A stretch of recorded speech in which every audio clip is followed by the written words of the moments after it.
Así que nada, bueno, vamos a tener hoy una porción. Sé que estoy estudiando Gálatas, ¿vale? Ya vamos por el capítulo 3 y el versículo 10, ¿vale? Pero no sin antes recordar qué es la palabra. Dice en Juan capítulo 1 y versículo 1 que en el principio era el verbo y el verbo era Dios y el verbo estaba con Dios. Si lo parafraseamos, podemos decir que el verbo es Jesús, porque Jesús es Dios.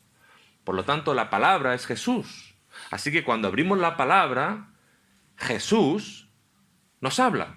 Jesús está iluminando nuestros corazones. Así que es lo que vamos a pedir al Señor, que ilumine nuestros corazones para que la palabra halle cabida en nuestros corazones. Amén. Bueno, pues vamos a leer Gálatas capítulo 10, del 10 al 18. Es la porción que tenemos para hoy. Gálatas 3, del 10 al 18 dice: todos los que dependen de las obras de la ley están bajo maldición, pues escrito está: maldito sea el que no permanezca en todas las cosas escritas en el libro de la ley para cumplirlas. Y que por la ley nadie se justifica ante Dios es evidente, porque el justo por la fe vivirá. Pero la ley no procede de la fe, sino que dice: el que haga estas cosas vivirá por ellas. Cristo nos redimió de la maldición de la ley, haciéndose maldición por nosotros, pues está escrito: maldito todo el que es colgado en un madero, para que en Cristo Jesús la bendición de Abraham alcanzara a los gentiles, a fin de que por la fe recibiéramos la promesa del Espíritu. 15. Hermanos, hablo en términos humanos. Un pacto, aunque sea hecho por un hombre, una vez ratificado, nadie lo invalida ni le añade. Ahora bien, a Abraham fueron hechas las promesas y a su descendencia. No dice y a los descendientes, como si hablara de muchos, sino como de uno, y a tu descendencia, la cual es Cristo. Esto pues digo: el pacto previamente ratificado por Dios en Cristo no puede ser anulado por la ley, la cual vino 430 años después. Eso habría invalidado la promesa, porque si la herencia es por la ley, ya no es por la promesa, pero Dios se la concedió a Abraham mediante la promesa. Amén. Vamos a orar. Señor, queremos que nos hables en esta mañana. Sabemos que quieres que tu palabra halle una tierra fresca, una tierra fértil, y eso es lo que oramos, que lleve mucho fruto en nuestros corazones. Háblanos. Te pedimos, Señor, que también nuestros oídos estén atentos a tu voz, que nuestras mentes estén atentos, que si hay cualquier cosa, cualquier preocupación, cualquier distracción, que tú la apartes para estar atentos a lo que en esta mañana quieres hablarnos. En el nombre de Jesús. Amén. Amén. Amén. Amén.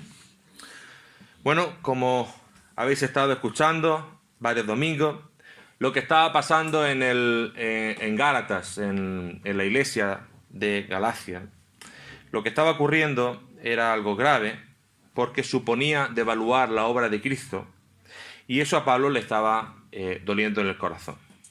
Ya lleváis la carta bien avanzada, ya habéis tocado bien lo que es el contexto, pero bueno, solo quiero puntualizar una cosita. ¿Cuál era la idea principal de la carta? La idea principal de la carta es un llamado a la libertad en Cristo.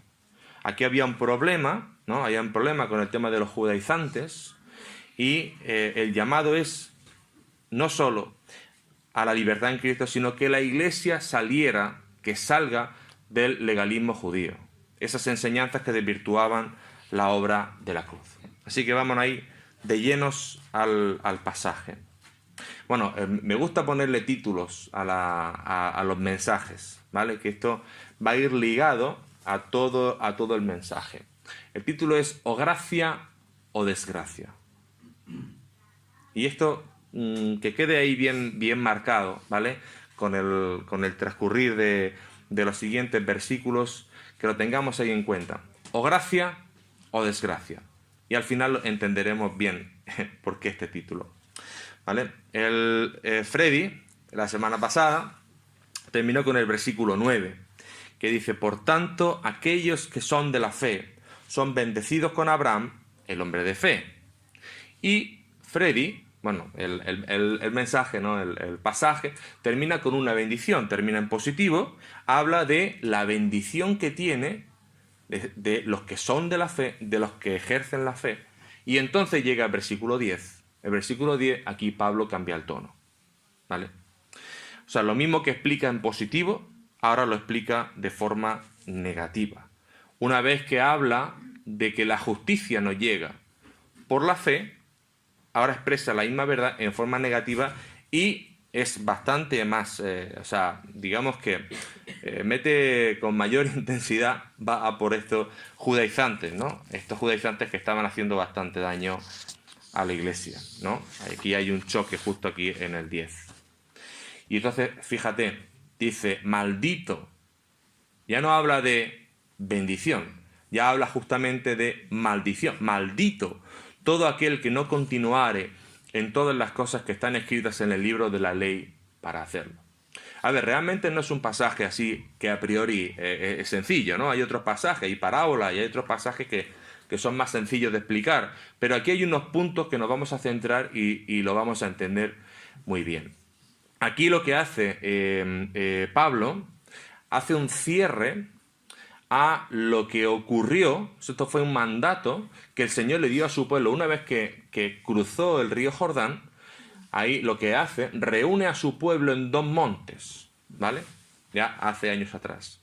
En dos montes. Uno era el monte Ebal, que le llaman el monte de la maldición, y otro era el monte Gerizim, que es el monte de la bendición. Ahí lo que hace, separa al pueblo en 6 tribus y 6 tribus.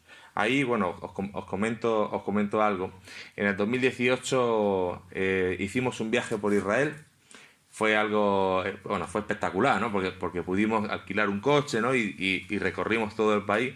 Fuimos con Albert, con Juan y bueno, fue algo bonito.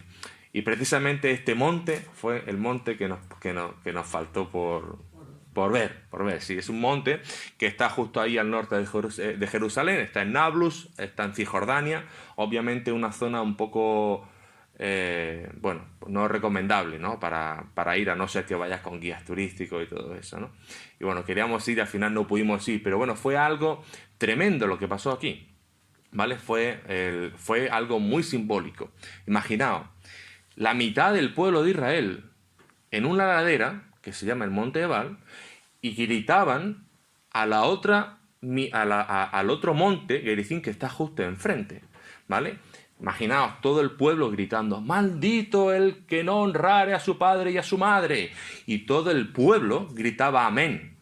Maldito el que no ame a Dios con todo su corazón. Y todo el pueblo gritaba amén. O sea, fue algo tremendo. Y aquí Pablo coge y hace un cierre. Maldito todo aquel que no continuare con todas estas cosas que están en el libro de la ley para hacerla.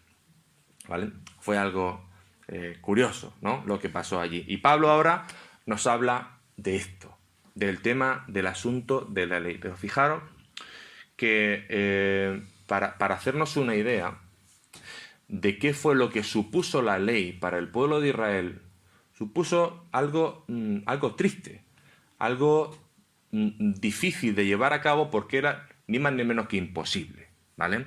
Era un mandato y como mandato era algo obligatorio, todo el pueblo tenía que cumplir con todos los mandatos, pero al mismo tiempo era imposible de cumplir. Claro, y uno se pregunta, bueno, entonces, ¿por qué la manda? Bueno, eso lo vamos a ver ahora. Eso lo vamos a ver. Voy a seguir con otra pregunta, ¿no? Porque todo el Gálatas es la carta magna, ¿no? que le llaman, ¿no? Y aquí es donde habla sobre todo de la ley, para que podamos entender de por qué el Señor mandó la ley y cuál fue realmente el objetivo. Abro melón, abro paréntesis. Hago una pregunta. ¿Se puede agradar a Dios sin haber visto la gloria de Dios? No hace falta que conteste. ¿Puede alguien de aquí agradar a Dios sin haber visto la gloria de Dios? ¿Creéis que alguien de aquí puede hacer algo con sus propias fuerzas, ¿no? ¿Puede hacer algo que arranque una sonrisa a Dios? Que Dios mire y, wow, eso sí, y arranque una sonrisa. Es difícil, yo creo. Es difícil, ¿verdad? Pues había judaizantes en la iglesia de Galacia que creían que sí. Y parece una contradicción. Dios da su ley, pero una ley que nadie llega. Porque la ley, que lo veréis la semana que viene, la ley, el objetivo de la ley era un guía. La ley es un guía para llevar a Cristo, porque uno no puede simplemente cumplir la ley. Solo se puede cumplir la ley en Cristo, a fin de que el pecador sea salvo por gracia y que pueda vivir una vida de gratitud y de asombro. Pero estos judaizantes, estas enseñanzas, lo que hacían es, decían que la ley, o pensaban que la ley, era como un medio de salvación. Decían que sí, que la salvación, muy bien, que Cristo murió por nuestros pecados, pero había una Y. La salvación por medio de Jesús, la cruz de Jesús, está muy bien, pero hace falta también volver a la ley y cumplir con todo aquello que estaba escrito. Y ellos no entendían que la ley produce condenación, que produce ira.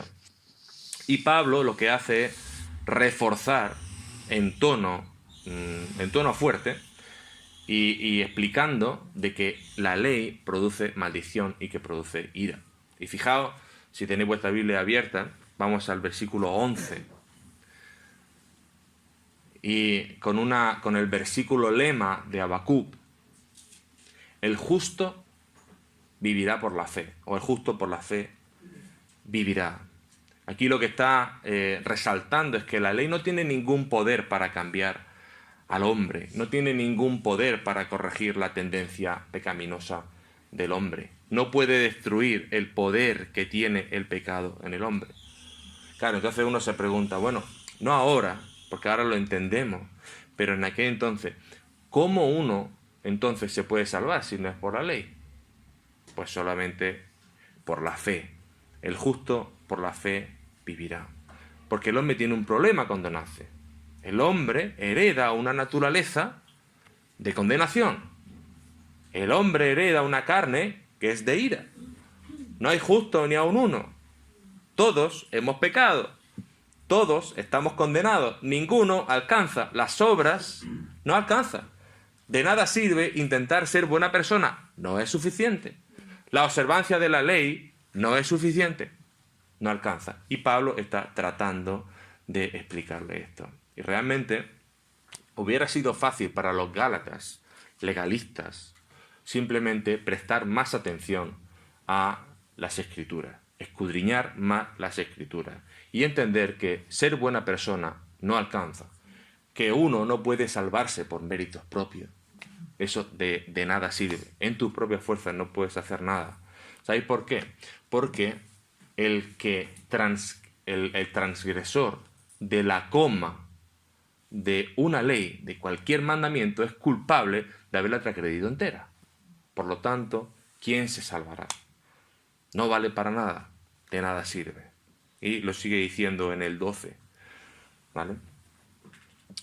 Cuando uno cree que por méritos humanos puede alcanzar la justificación, la salvación, entonces, ¿de qué depende? De Cristo no. Cuando uno cree que por méritos propios, por ser buena persona, puede salvarse, la muerte de Cristo fue en vano. O sea que no era cualquier tontería lo que estaba pasando en la iglesia de Galacia. Ellos pensaban, los que creían que podían depender de la ley, dependían de sus méritos propios. Pero aquí Pablo está diciendo que la ley no sirve, que la ley solo sirve para llegar a Cristo, que depender de la ley es depender de Cristo. Y la ley y la fe no pueden mezclarse, son antagónicas. O se está en la ley o se está en la fe. O estás bajo maldición o estás bajo bendición. Claro, entonces, bueno, dicho esto, esta sería la introducción, ¿vale? Ahora vamos a entrar en materia. Sé que no es un pasaje así sencillo, ¿vale?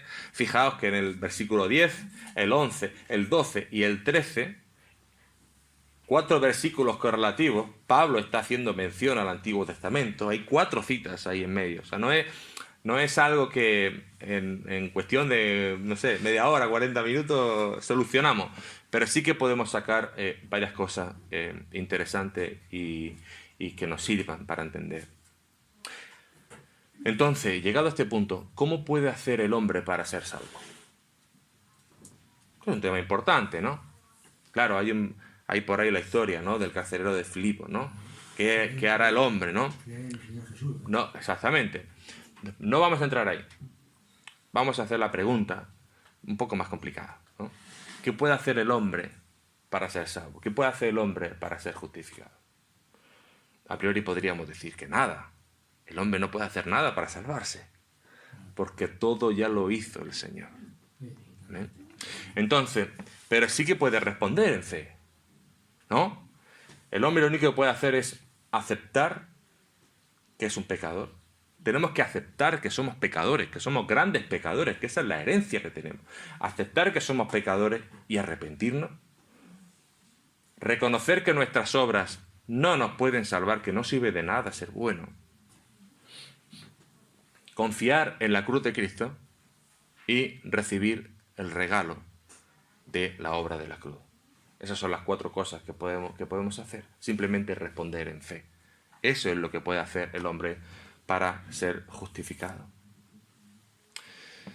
Sabéis, de este tiempo para acá, hace un año para acá, estamos aprendiendo cosas, ¿cómo voy a decir? Recalcando cosas en nuestra familia, estamos estudiando, estamos aprendiendo y entendiendo una vez más que el Señor no tiene un problema con el pecado de las personas. El Señor no tiene un problema con mi pecado. Yo soy pecador y soy el más pecador que hay aquí. El Señor tiene un problema con mi bondad. ¿Sabéis? El Señor no tiene un problema con mi pecado porque puso solución para el pecado. Envió a su Hijo a morir en la cruz. O sea, hay solución para el pecado, pero hay un problema con mi bondad, con mi falsa bondad, quiero decir. O sea, quiero decir que hay un problema cuando yo me creo que soy bueno. Hay un problema contigo si tú crees que eres bueno. Si no aceptas que eres un pecador como yo, realmente tienes un problema. Ahí hay un problema. No he venido a llamar a justos, Pecadores. sino a pecadores. ¿Qué más? No son sanos los que necesitan de médico, sino los enfermos. Entonces, el pecado produce enfermedad. Tenemos que reconocer que estamos enfermos, que hay una mancha negra y que necesitamos de médico. Si creemos que estamos sanos, que somos buenas personas, ahí tenemos un problema. ¿Podemos producir fruto por nosotros mismos? Juan, capítulo 15 y versículo 4, nos dice que no. Solo podemos producir fruto, solo Cristo puede producir un fruto real en nuestra vida. Por méritos propios no podemos producir nosotros fruto. Lo que pasa es que hay un problema añadido, que se llama orgullo. Y aquí yo soy el número 1, ¿eh? No, seguramente que nadie me gana. ¿Sabéis lo que pasa cuando fallamos? Yo soy uno de los que fallan, pero cuando mete la pata, la mete hasta el fondo. A veces meto las 2, ¿vale? Y luego tengo que pedir ayuda con las 2 manos para poder salir. Cuando fallo, lo que ocurre es lo siguiente. Lo que ocurre es que trato de compensar el fallo. Y eso se llama orgullo. David cuando cometió ese gran fallo y alguien se lo hizo ver, se tiró al suelo y reconoció su pecado. y ya está. Reconoció que era pecador, que había pecado y punto. Y el Señor lo restauró. Sin embargo, yo cuando meto la pata, trato de compensar. Y entonces hago méritos, ¿no? Me involucro más. No sé, acudo más no sé, a cualquier área, me involucro más en las cosas, leo un poquito más la Biblia. ¿Creéis que eso está bien? ¿Está bien leer la Biblia? Está bien. Está bien leer la Biblia. ¿Está bien involucrarse en las áreas de la iglesia? Sí, también. Claro que está bien. ¿Está bien esforzarse más? Todo eso está bien, pero cuidado con la motivación. ¿Cuál es la motivación que me lleva a hacer eso? Porque el problema viene ahí. O sea, si lo vemos, aparentemente, lo que vemos está bien, pero la motivación, que es lo profundo que hay en el corazón, es lo que el Señor ve, porque el Señor ve lo que hay dentro de los corazones. ¿Cuál es la motivación que me lleva a hacer eso? ¿Ganarme el favor de Dios? ¿Compensar la metedura de pata? Ahí es donde tenemos que ir, ahí es donde tenemos que pedirle al Señor que escudriñe bien nuestros corazones, para ver cuál es la motivación que me lleva a hacer esas cosas, ¿vale? Incluso también para que nos vean los demás, también ocurre mucho.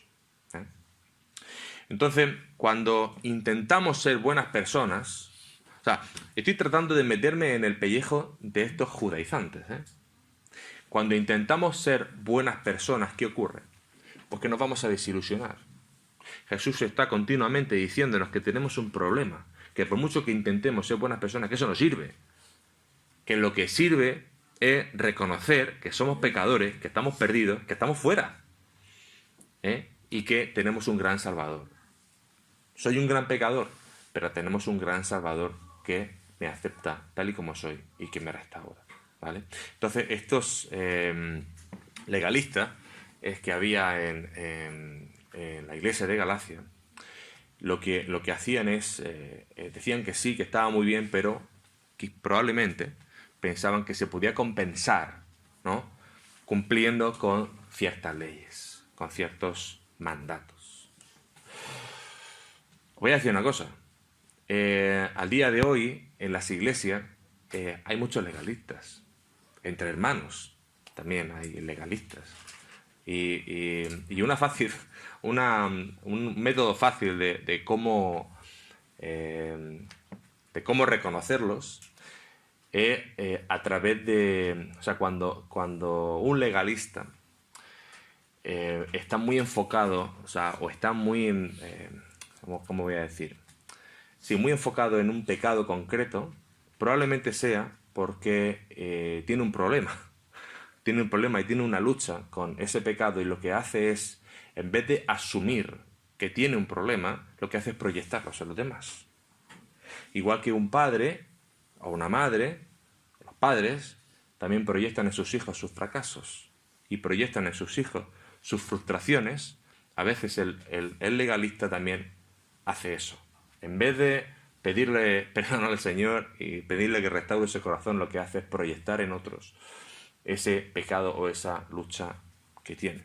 Y probablemente eso es lo que estaba ocurriendo en la iglesia de Galacia. Deja de confiar el legalista en el poder de la cruz como único remedio y sigue confiando en su propia bondad. Y yo voy a ir un poco más allá. Yo me he dado cuenta de que por años he sido un gran legalista. No con un pecado concreto, sino en algo que estaba creyendo que es profundamente erróneo. Hermano, el Evangelio no es simplemente una bonita historia para aquellos que todavía no se han convertido. Y yo durante años he estado pensando que eso era así, que el Evangelio, o un culto evangelístico, ¿no?, es para que los que no se han convertido, los que no son todavía hijos de Dios, que sean justificados, que sean salvos. Y una vez que eso ha pasado, pues entonces ya pasamos a otra, ¿no? A partir de ahí, pues entonces tengo que esforzarme por ser una buena persona, por ser un buen creyente, por ocupar lugares no sé si me estáis entendiendo. Eso es legalismo. El Evangelio no solamente es para salvación y justificación de aquellos que no creen. No solamente la cruz de Cristo tiene poder para todo. El Evangelio tiene que estar presente en la vida del creyente, en todo el proceso de justificación, en todo el proceso de santificación. Dice Filipenses capítulo 1 y versículo 6, aquella obra que comencé, ¿cuándo? ¿Cuándo comencé esa obra? El día que fuiste justificado. Ahí comenzó esa obra. La iré perfeccionando. El Señor se va a encargar de ir perfeccionando a través de su Evangelio, que es poder. El Evangelio es poder. La irá perfeccionando hasta el día de Cristo Jesús, el día que nos encontremos con Él, y entonces heredaremos cuerpos gloriosos, y esos cuerpos gloriosos serán para ver al Señor completo, tal y como Él es, porque ahora mismo vemos en parte y en parte conocemos. Por lo tanto, vemos en parte porque tenemos todavía una carne que es pecado, ¿no? Tenemos un cuerpo que todavía nos impide ver a Dios como Él es. Pero sí que podemos asombrarnos de Cristo, sí que podemos asombrarnos de lo que el Señor ha hecho por nosotros. Sigue el 13. Cristo nos redimió de la salvación, de la maldición de la ley. ¿Sabéis qué significa el verbo redimir? Lo voy a decir con otro versículo, ¿vale? Para que lo podamos entender.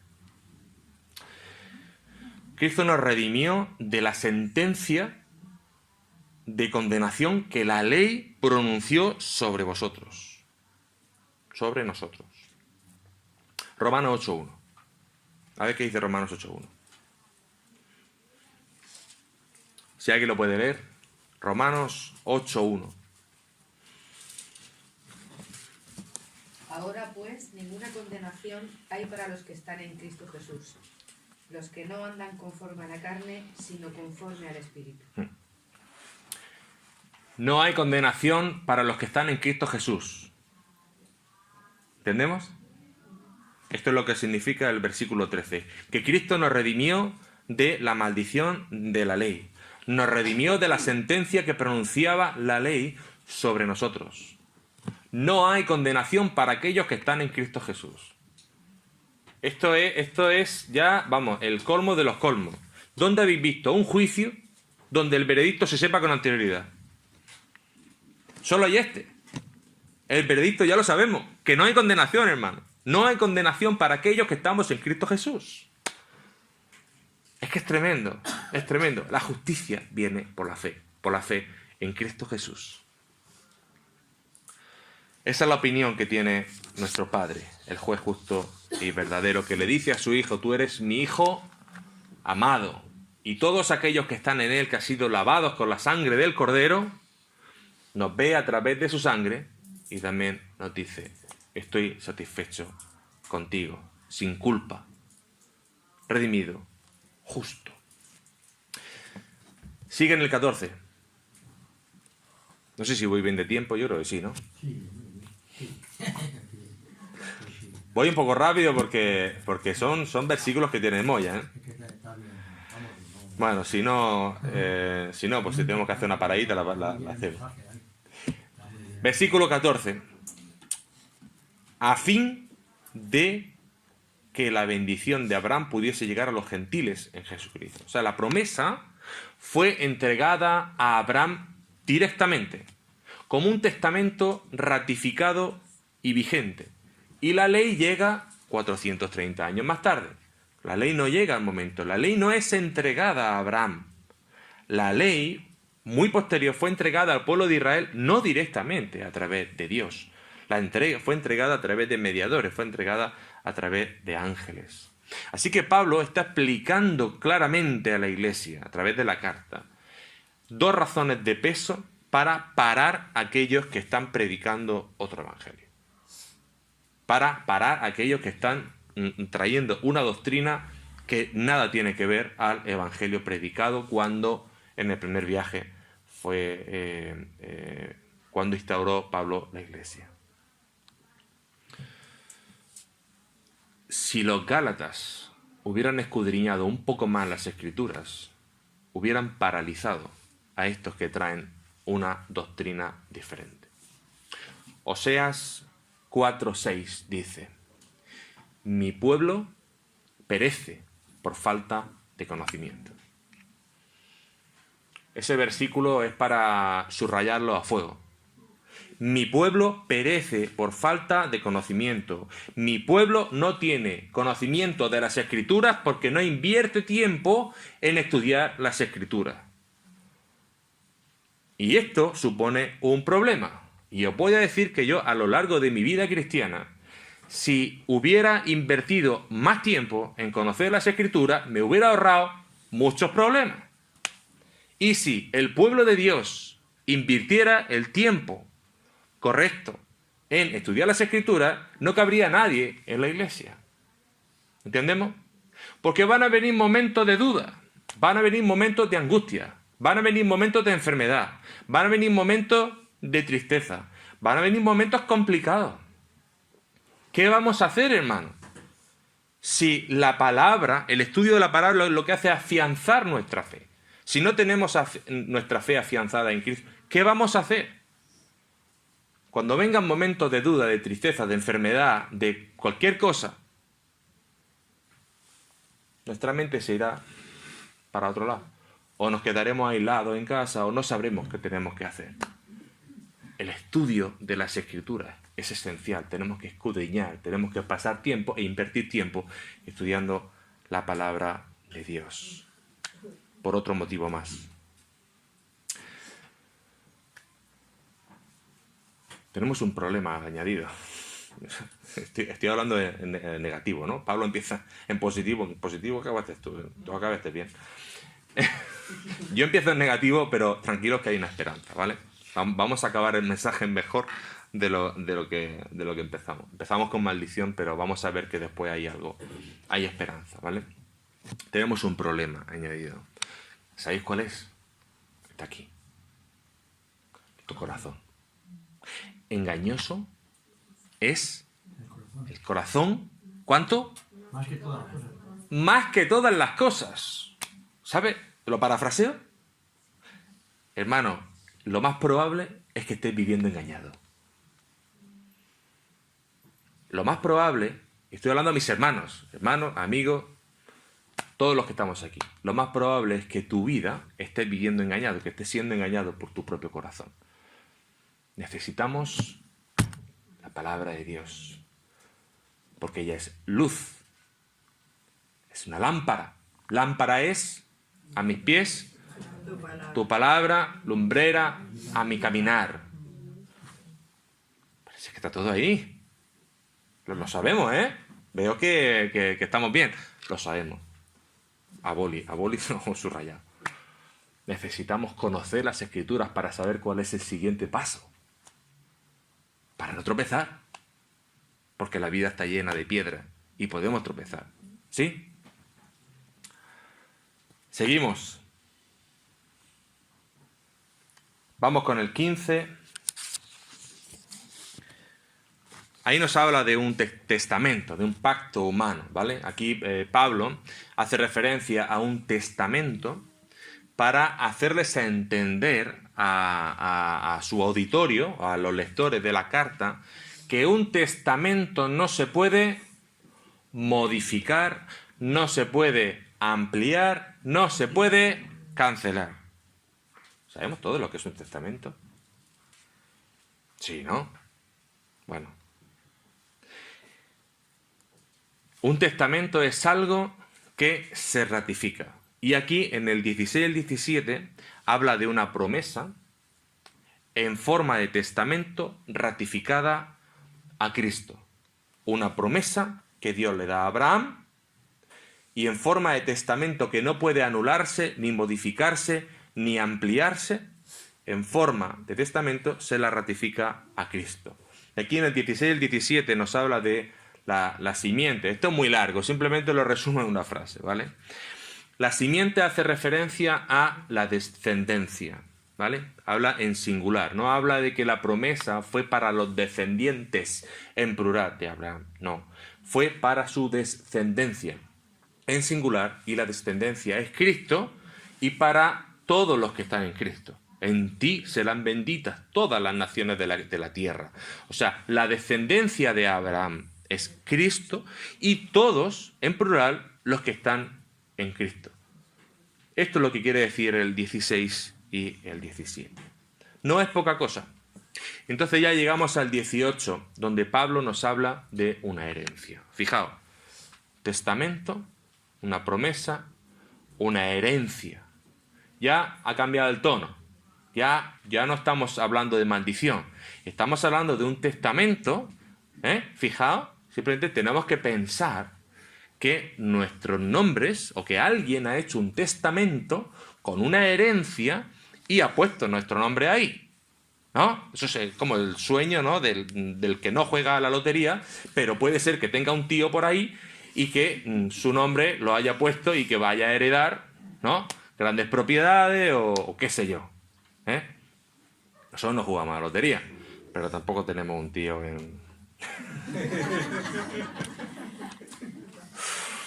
Pero cuidado, que tenemos un padre rico. Vamos a verlo al final, vamos a ver cuál es esa herencia, vamos a ver lo que es el testamento, vamos a ver la promesa, vamos a ver, que lo material no es lo importante. Nos habla de una herencia. A ver, una herencia, ¿cómo se concede una herencia? Una herencia es gratuita. Una herencia no se puede comprar. Una herencia es un regalo. Fijaos, qué gran versículo. Qué gran versículo para terminar este pasaje. Ahora la pelota ya no está, o sea, ahora está en el tejado de aquellos que han escuchado, que están leyendo esta carta a los Gálatas. ¿Vale? Y también, por ende, la pelota está en el tejado de esta iglesia que está escuchando este pasaje. Tenemos que decidir el modo de salvarnos. ¿Por nuestros propios méritos en la ley? ¿O por la fe en Cristo Jesús? Tenemos que tomar decisiones. Imaginaos, me gusta este ejemplo. Imaginaos un rey que tiene un palacio y tiene una familia y un pueblo, una ciudad. Y lo que encontramos a la fuera del palacio, ¿vale? El palacio, el patio y fuera de la muralla del palacio, ahí encontramos a un muchacho que decide no entrar en ese palacio. Pero puede entrar, o sea, el pueblo no puede entrar, pero él sí puede porque es el hijo del rey. Sin embargo, ha decidido quedarse fuera. Claro, y uno se queda, ¿y por qué no entra? Si es su hijo. Y él sabe quién es su padre. Su padre es el rey, que está dentro. Y su padre sabe quién es su hijo, que está fuera, pero decide no entrar. No quiere entrar. Claro, probablemente este muchacho lo que tiene es un problema de identidad. Que sí que sabe, pero no sé, no lo termina de entender. O quizá no se siente digno por entrar porque se siente pecador. Y claro, su padre es un rey que es 3 veces santo. Y al mirarse a sí mismo, no quiere entrar. Simplemente no quiere entrar, le da miedo entrar. Él se mira a sí mismo y ve que es un adicto, ve que hay adicciones en su vida, se mira que está sucio, ve que hay adulterio, ve que es un desobediente y una persona que tiene muchos defectos. Y no quiere entrar. Y si nos paramos a pensar tú y yo, de alguna forma también hemos sido así. Pensamos que sabiendo que el Padre nos ama, decidimos quedarnos fuera. Y decidimos como que hay algo más hay que hacer ahí, ¿no? Y os digo que el Padre ya no nos ve como un hijo sucio, como un hijo pecador o adúltero, desobediente. Porque una vez que somos adoptados, la sangre de Cristo nos limpia de todo pecado. Y cuando Él dice que está complacido con su Hijo, Él dice que está satisfecho cuando te ve a ti. Eres adoptado, eres hijo. Él está satisfecho al verte. A ver, vosotros habéis visto a algunos, ¿no? La mayoría. Conocí a mi hijo Darío, el mayor, tiene 6 años. Vosotros imaginaos a mi hijo, por la mañana se despierta y me pregunta, papá, ¿hoy me vas a dar ropa para ponerme? ¿Imagináis? Se acerca a la mesa, estamos desayunando, o vamos a empezar a desayunar. Papá, ¿me puedo sentar a la mesa con los demás? O simplemente está fuera y viene del cole y llega a la puerta de casa. Papá, ¿puedo entrar? Y no quedarme aquí pasando frío. Mi hijo no me hace esa pregunta. Mi hijo no me hace esa pregunta. ¿Sabéis por qué? Porque mi hijo sabe cuál es su mesa. Sabe cuál es su plato. Sabe cuál es su casa. Y sabe cuál es su ropa. Porque sabe quién es. Sabe que es mi hijo. Y sabe que yo soy su padre.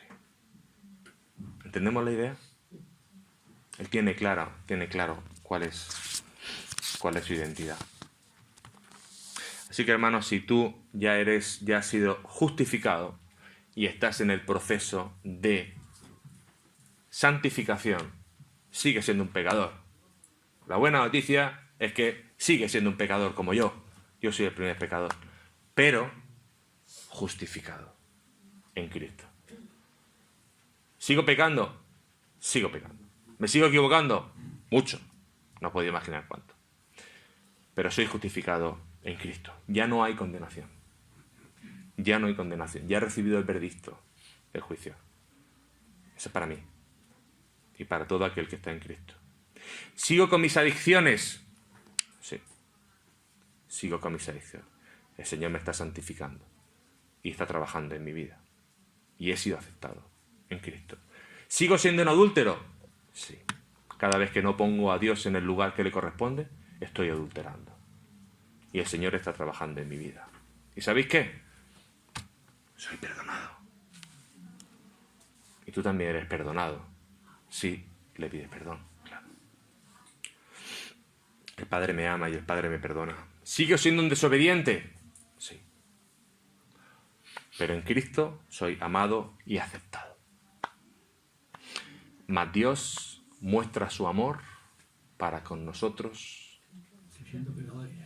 que siendo aún pecadores, Cristo murió por nosotros. Romanos 5:8.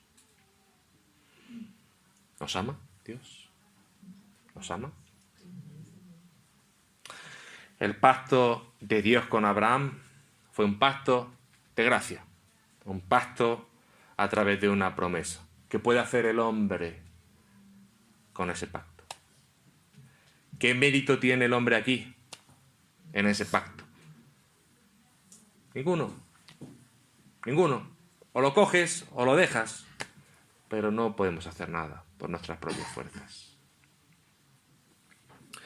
En el llamado en esta mañana voy a decir algo que no es tan popular ahora.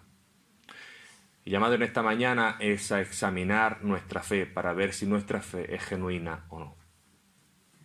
Segunda de Corintios 13:15 dice: examinaos para ver si estáis en la fe o no. Probaos a vosotros mismos. No es algo popular. ¿Sabéis qué es popular desde aquí, del púlpito? Dios es amor, Dios es luz. Pero cuando se trata de la eternidad con Cristo, cuando la eternidad con Cristo está en juego, hay ciertas cosas con las que no hay que bromear. Jesús mismo, palabras de Jesús en Mateo 7, capítulo 22, dijo: muchos, tomad nota, muchos, mayúscula, muchos me dirán en aquel día: Señor, pero no profetizamos en tu nombre y en tu nombre echamos fuera demonios e hicimos muchos milagros. Muchos. Y no se está refiriendo a gente que no es, está hablando a gente dentro de la iglesia, que muchos dentro de la iglesia y muchos líderes que habían profetizado, que habían echado demonios, que habían sanado, que habían hecho milagros. Muchos me dirán en aquel día: jamás os conocí. Jamás os conocí. Hermanos, cuando la eternidad de Cristo está en juego, no podemos jugar con eso. Con eso no se tiene que jugar. No podemos jugar con eso. Segunda de Corintios 13:15. Examinaos para ver si estáis en la fe. Probaos a vosotros mismos. El Evangelio es poder de Dios para aquellos que lo reciben, pero son las peores noticias para aquel que rehúsa creer en el Hijo de Dios. ¿Entendéis ahora el título de la predicación? Gracia o desgracia. O gracia o desgracia. O con Cristo o sin Cristo. ¿Sabéis lo que habrá en el cielo? En el cielo solo estarán los hijos de Dios, no simpatizantes de, ni nobles al Evangelio, ni nietos, ni sobrinos. O estás o no estás, o tu fe es genuina o no.